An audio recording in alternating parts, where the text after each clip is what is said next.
ಕಂಚಿನ ಕಂಠದ ಗೀತೆಯ ಎಂತ ಶುರುವಾಗಬೇಕು ಅನ್ನೋ ಒಂದು ಆಸೆ ಶುರು ಮಾಡಬೇಕು ಅಂತ ಕೇಳ್ಕೊಳ್ತಾ ಇದ್ದೀವಿ. ಶುರು ಮಾಡ್ತೀರಲ್ಲ? ಓ ಶಿಷ್ಯರು ಇವರೆಲ್ಲ ಯಾರು ಗೊತ್ತಾಗಿಲ್ಲ ನನಗೆ. ಶಿಷ್ಯರು ಇವರು ಡ್ರೈವರಾ? ನಿಜವಾಗ್ಲೂ ಶಿಷ್ಯರು. ಭಾಗ್ಯದ ಲಕ್ಷ್ಮೀ ಬಾರಮ್ಮ, ಲಕ್ಷ್ಮಿ ಇರ್ಬೇಕು. ಪುರಂದರದಾಸ ಏನಾಗಿದೆ ಅಂತಂದ್ರೆ ಸುಮಾರು ಒಂದು ವಾರದಿಂದ ದೇಶಾದ್ಯಂತ ಮತ್ತು ನೀವು ತುಂಬಾ ಫೇಮಸ್ ಸ್ವಲ್ಪ ಸುಸ್ತಾಗಿದೆ ಸಮಸ್ಯೆ ಇದೆ. ಇವತ್ತು ಈ ವೇದಿಕೆ ಬಹಳ ಸುಂದರವಾದಂತ ವೇದಿಕೆ, ನಮ್ಮ ಶಿವಣ್ಣವರ ವೇದಿಕೆ. ಈ ವೇದಿಕೆಗೆ ನೀವು ಬಂದಿರೋದು ನಮ್ಗೆ ಅಷ್ಟು ಖುಷಿ ಇದೆ. ಖಂಡಿತ. ಲಕ್ಷ್ಮೀ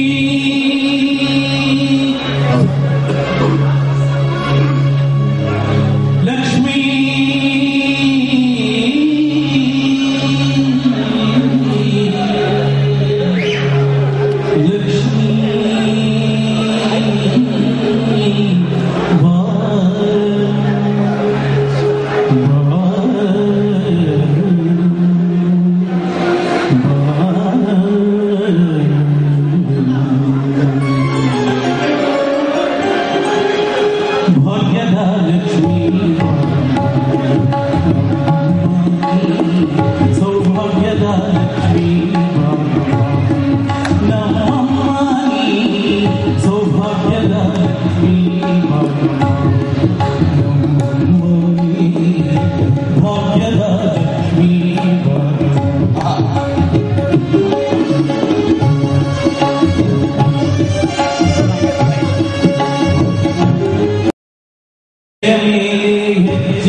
ಸುಸ್ತಾಗಿದ್ದೀರಾ?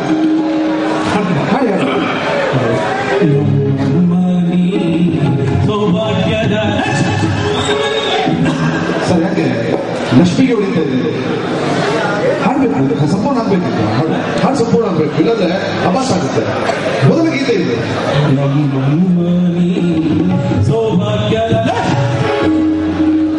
ಸರ್ ವಿದ್ವಾಂಸರು ನೀವು, ಕಾರ್ಯಕ್ರಮ ಒಳ್ಳೆ ಕಾರ್ಯಕ್ರಮ ಇದು, ದೊಡ್ಡ ವೇದಿಕೆ, ಏನ್ ಮಾಡೋದು ಈಗ? ಶಿಷ್ಯ ಅಪ್ಪ ಮರ್ಯಾದೆ ಉಳಿದು ಕ್ಷಮಿಸ್ಬೇಕು. ಗುರುಗಳಿಗೆ ಪಾಪ ಸಮಸ್ಯೆಯಾಗಿ ಎಣ್ಣೆ ಪ್ರಭಾವ, ಅದೇ ಬೋಂಡಾ ಚಟ್ನಿ ಇಟ್ಕೊಂಡು ತಿಂದು ಹಂಗಾಗಿಲ್ಲ. ಎಣ್ಣೆ ಅಂದ್ರಲ್ಲ ನನಗೆ ಗುರು ಹಿಂಗಾದಾಗೆಲ್ಲ ಕಾರ್ಯಕ್ರಮದ ನಾನು ಆಡ್ತಾ ಇರ್ತೀನಿ. ಹಾಡ್ಬೇಕು ಬಹಳ ಖುಷಿ ಆಗುತ್ತೆ ನನಗೆ ಆಡಕ್ಕೆ. ಮೊನ್ನೆ ಇದೇ ತರ ಒಂದು ದೊಡ್ಡ ಕಾರ್ಯಕ್ರಮ, ಸರಿ ಇದೇ ತರ ನಮ್ಮ ಗುರುಗಳಿಗೆ ಗಂಟು ಕೆಟ್ಟದ್ದು. ಹೌದು, ನನಗೆ ಆಡಕ್ಕೆ ಹೇಳಿದ್ರು, ಜನ ಎಲ್ಲ ತುಂಬಿದ್ರು. ಹೀಗೆ ಇದೇ ತರ ಗುರು ಹಿಂಗೆ ಹೇಳಿದ್ರು, ಜನ ಓದ್ತಾ ಇದ್ರು. ನಾನು ಹೋದೆ, ಭಾಗ್ಯದ ಲಕ್ಷ್ಮೀ ಬಾರಮ್ಮ ಒನ್ಸ್ ಮೋರ್ ಅಂದ್ರು. ಆ ತರ ಇಲ್ಲ, ಹಂಗೆ ನಮ್ಮ ದೇಶದಲ್ಲೇ ಮಾಡಿದ ಕಾರ್ಯಕ್ರಮ ನಮ್ದೇ ಕೇಳಿದೆ. ಹೌದಾ? ಜನ ಯಾವ ಒನ್ಸ್ ಮೋರ್ ನನಗೆ ಖುಷಿ ಆಯ್ತು. ಮತ್ತೆ ಭಾಗ್ಯದ ಲಕ್ಷ್ಮೀ ಬಾರಮ್ಮ ಒನ್ಸ್ ಮೋರ್ ಅಂದ್ರು. ಮತ್ತೆ ಪುನಃ ನಮ್ಮ ದೇಶದಾನೆ ನನಗೆ ಖುಷಿಯೋ ಖುಷಿ. ಯಾವ ಜನ ಒನ್ಸ್ ಮೋರ್ ಹೇಳಿದ್ರು, ಮತ್ತೆ ನಾನು ಭಾಗ್ಯದ ಲಕ್ಷ್ಮೀ ಬಾರಮ್ಮ ಮತ್ತೆ ಒನ್ಸ್ ಮೋರ್ ಅಂದ್ರು. ನನಗೆ ಯಾಕೋ ತಲೆ ಕೆಟ್ಟೈತೆ. ನೋಡಿಪ್ಪ, ಪೂರ್ತಿ ಹಾಡು ಕೇಳಿ ಆಮೇಲೆ ಒನ್ಸ್ ಮೋರ್ ಹೇಳ್ತೀನಿ ಅಂತೆ. ಅದಕ್ಕೆ ಅವ್ರು ಹೇಳಿದ್ರು, ಮಗನೇ ಪೂರ್ತಿ ಆಡ್ಬೇಡ, ಆಡೋ ಒಂದ್ಲೈನ್ ಕರೆಕ್ಟ್ ಆಗಿ ಆಡೋ, ಅಲ್ಲಿ ತನಕ ಒನ್ಸ್ ಮೋರ್ ಹೇಳ್ತಾ ಇರ್ತೀನಿ. ನಾನು ಹೇಳ್ಬೇಕು ಅಂದಿದ್ದೆ. ಈ ಆಡ್ತೀರಾ? ಈ ಕರೆಕ್ಟ್ ಆಗಿ ಪ್ರಾಕ್ಟೀಸ್ ಮಾಡಿ ಪಕ್ಕ ಆದ್ಮೇಲೆ ಮಾಡಿ. ಯಾರು ಆ ಕಡೆಯಿಂದ ಈ ಕಡೆ ಬಂದು ಇದೇ ತರ ನಾನ್ ಜನ ಸಿಕ್ಕಾಬರ್ತಾ ಇದ್ರಲ್ಲ, ಕಂಟ್ರೋಲ್ ಮಾಡಕ್ ಬರ್ತಾ ಇದ್ದಾರೆ. ಸರಿ, ಭಾಗ್ಯದ ಲಕ್ಷ್ಮೀ ಬಾರಮ್ಮ ಅಂತ ಸೀದಾ ಸ್ಟೇಜ್ ಮೇಲೆ ಬಂದು ನಾನು ಏನು ಇಷ್ಟ ಅಂತ ನನ್ನ ಪಕ್ಕ ಬಂದು ನಿಂತ್ಕೊಂಡು ಸರ್ ಏನು ಪ್ರಾಬ್ಲಮ್ ಇದೆ? ಇಲ್ಲ ಸರ್ ನೀವು ಕಲಾವಿದ್ರು ನಿಮ್ದೇನು ಪ್ರಾಬ್ಲಮ್ ಇಲ್ಲ, ಆಡಿ ನಿಮ್ಮನ್ನು ಕರೆಸೋದ್ರನ್ನ ಅವ್ರು ಹುಡುಕ್ತಾ ಇದ್ದೀವಿ ಅಂತ. ಇನ್ನೊಂದು 2 ನಿಮಿಷ ಕಳೆದ್ರೆ ಎಮ್ ಎಸ್ ಸಂದೇಶ್ವರ್ ಬಂದ್ಬಿಡ್ತಾರೆ ಸ್ಟೇಜ್ಗೆ. ಸರ್ ಈಗ ಏನ್ ಮಾಡ್ತೀರಿ? ಈಗ ರಫಿ ಕಾರ್ಡ್ ಇಲ್ಲ ಬೇಡ, ಬೇಗ ಕಾರ್ಯಕ್ರಮ ಮುಗಿಸ್ಬಿಡೋಣ. ಬೇರೆ ಬೇರೆ ಇದೆ ಸರ್, ಮರ್ಯಾದೆ ಪ್ರಶ್ನೆ ಸರ್. ಮರ್ಯಾದೆ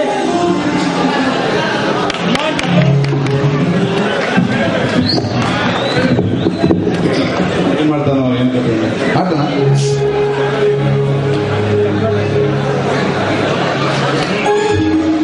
ಬಿಲ್ಡಪ್ ಆಯ್ತು ಜಾಸ್ತಿ ಆಡ್ರಿ.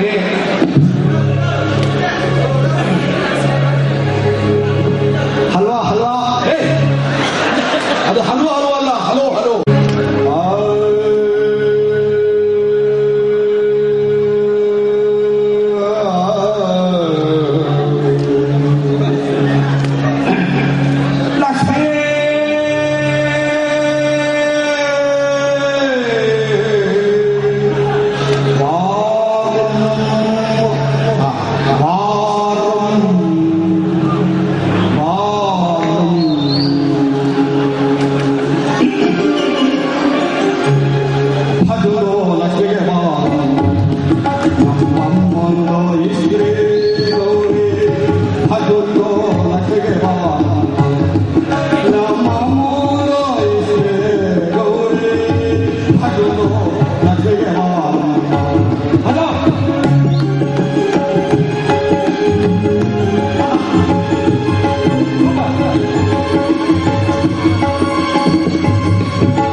ನಮ್ದು ಗಾಮಿಗೆ ಕೇಳಿ ಖುಷಿ ಆಗಿದ್ರು. ಕುಸ್ತಿ ಹೇಗಿರಲ್ಲ ಅವರು ಕುಸ್ತು ಹೋಗ್ಬಿಟ್ರು.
ಜನಗಳಿಗೆ ವಿಶೇಷವಾಗಿ ಸದಾ ರಾಜ್ಕುಮಾರ್ ಅವರ ಪ್ರೀತಿಯಿಂದ ಕಂಡಂತ ಲಕ್ಷಾಂತರ ಕೋಟ್ಯಾಂತರ ಕುಟುಂಬಗಳಿಗೆ ರಾಜ್ಕುಮಾರ್ ನಡೆದಂತ ಹಾದಿಯಲ್ಲಿ ಅವರ ಮಕ್ಕಳು ನಡೀತಾ ಇದ್ದಾರೆ.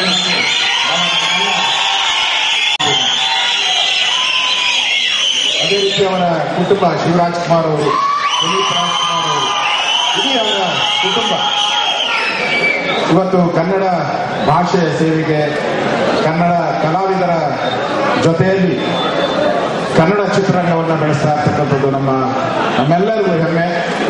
ಇವತ್ತು ಇಂಥ ಒಂದು ಕಾರ್ಯಕ್ರಮಕ್ಕೆ ನಮ್ಮೆಲ್ಲರ ಕನ್ನಡ ಚಿತ್ರರಂಗದ ಇವತ್ತಿನ ಮೇರು ನಟ ನಮ್ಮ ಅಂಬರೀಷ್ ಅಣ್ಣ ಅವರು ಬಂದಿರೋದು ನಮಗೆಲ್ಲ ಬಹಳ ಸಂತೋಷ ಆಗಿದೆ. ಮೊನ್ನೆ ತಾನೇ ಅವರ 60 ವರ್ಷದ ವಸಂತವನ್ನ ಆಚರಣೆ ಮಾಡಿದ್ರು. ಆ ಸಂದರ್ಭದಲ್ಲೂ ನಾವೆಲ್ಲ ಬಂದಿದ್ರಿ. ಅಂಬರೀಷ್ ಅಣ್ಣ ಇನ್ನೂ ನಮ್ಮ ಚಿತ್ರರಂಗಕ್ಕೆ ಬೇಕಾಗಿಲ್ಲ, ಇನ್ನೂ 100 ವರ್ಷ ದಾಟ್ಲಿ. ಅದೇ ರೀತಿ ನಿಮ್ ಜೊತೆ ಇರ್ತಕ್ಕಂಥ ಶಿವರಾಜ್ ಕುಮಾರ್ ಅವರು ಸಹ ಇನ್ನೂ ಹಲವಾರು ವರ್ಷಗಳ ಕಾಲ ಚಿತ್ರರಂಗದಲ್ಲಿ ಕೆಲಸ ಮಾಡಲಿ. ಮತ್ತೆ ಪುನೀತ್ ಅವರು ಸಹ ಈಗ ಬಹಳ ಅಚ್ಚುಮೆಚ್ಚಿನ ನಾಯಕರು, ಯುವಕರಿಗೆ ಬಹಳ ಅಚ್ಚುಮೆಚ್ಚಿನ ನಾಯಕ ಪುನೀತ್ ಅವರು ಸಹ ಇವತ್ತು ನಮ್ಮ ಜೊತೆ ಇದ್ದಾರೆ. ನಮ್ಮ ರಾಜೇಗೌಡ ಅವರ ಮಂತ್ರಿಗಳು, ನಮ್ಮ ಪುಂಡಲಿಕ ಆಲಂಬಿ ಅವರಿರ್ಬೋದು, ನಮ್ಮ ಅಶೋಕ್ ಅವರಿರ್ಬೋದು, ಪೂಜ್ಯ ಮಾಪ್ ಅವರಿರ್ಬೋದು, ಉಪಮಾಪ್ ಅವರಿರ್ಬೋದು, ನಾವೆಲ್ಲ ಬಂದಿರುವಂಥದ್ದು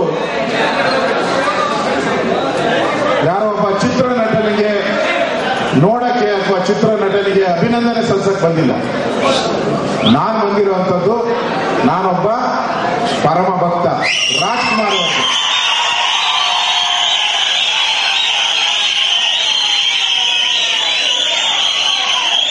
ನಾನು ಅದಕ್ಕೋಸ್ಕರ ಬಂದಿರೋದು, ರಾಜ್ಕುಮಾರ್ ಅವರ ಪರಮ ಭಕ್ತ, ಅದಕ್ಕೋಸ್ಕರ ಬಂದಿರೋದು.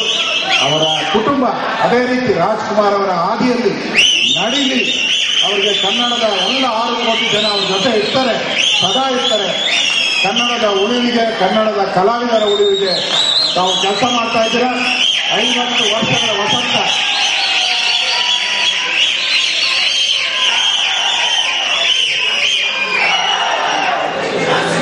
ನೂರಾರು ಚಿತ್ರಗಳನ್ನ ಕನ್ನಡ ಚಿತ್ರರಂಗಕ್ಕೆ ಕೊಟ್ಟಿದ್ದಾರೆ. ಅವರ ಜೋಗಿ ಅದ್ಭುತ ದಾಖಲೆಯನ್ನು ಮಾಡಿದೆ. ಒಳ್ಳೆ ಹಾಡು, ಒಡಿಮಗ ಬಿಡಬೇಡ ಅಂತ. ಯಾರು ಕನ್ನಡದ ವಿರುದ್ಧವಾಗಿದ್ದಾರೆ ಅವ್ರಿಗೆ ಹಾಡು.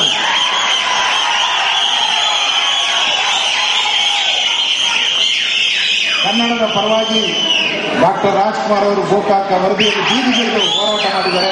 ಅದೇ ರೀತಿ ಅವರ ಕುಟುಂಬನೂ ಸಹ ಕನ್ನಡದ ಉಳಿವಿಗಾಗಿ ಕನ್ನಡದ ಪರವಾಗಿ ಕೆಲಸ ಮಾಡಲಿ.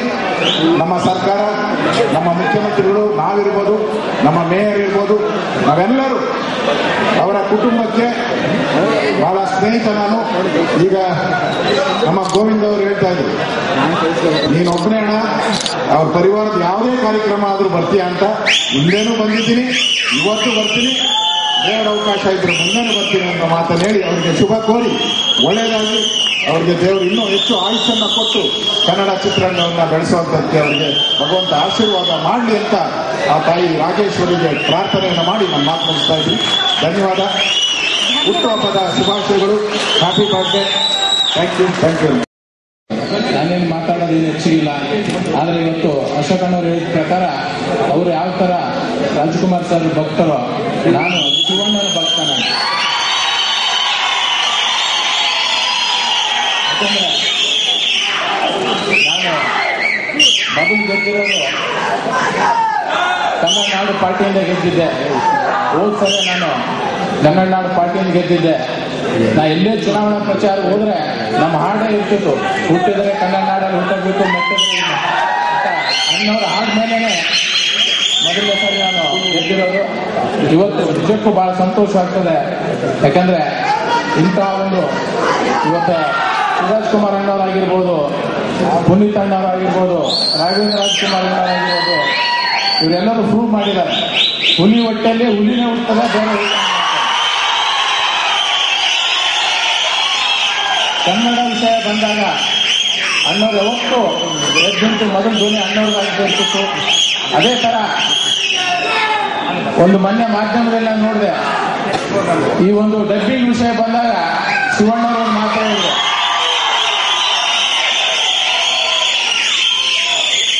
ಈ ಶಿವಣ್ಣ ಮೂರನೇ ಕಣ್ಣು ತೆಗಿಬಾರ್ದು ತೆಗೆದ್ರೆ ಯಾರು ಇಲ್ಲ. ನಿಜಕ್ಕೂ ಉಳಿಯಂಗಿಲ್ಲ. ಮತ್ತು ಶಿವಣ್ಣ ಕಣ್ಣು ತೆಗೆಯದೇ ಬೇಕಾಗಿಲ್ಲ, ಬಳ್ಳು ಮಾಡಿದ್ರೆ ಉಳಿಯಂಗಿಲ್ಲ, ಕಣ್ಣೆ ಅಂತ.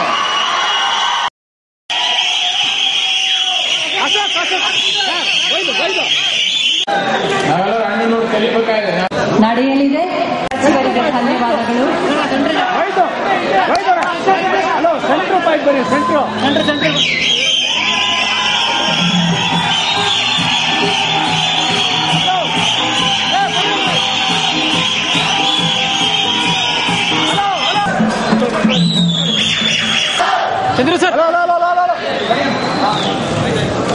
ಮೊದಲನೇದಾಗಿ ನಮ್ಮ ನಿಮ್ಮ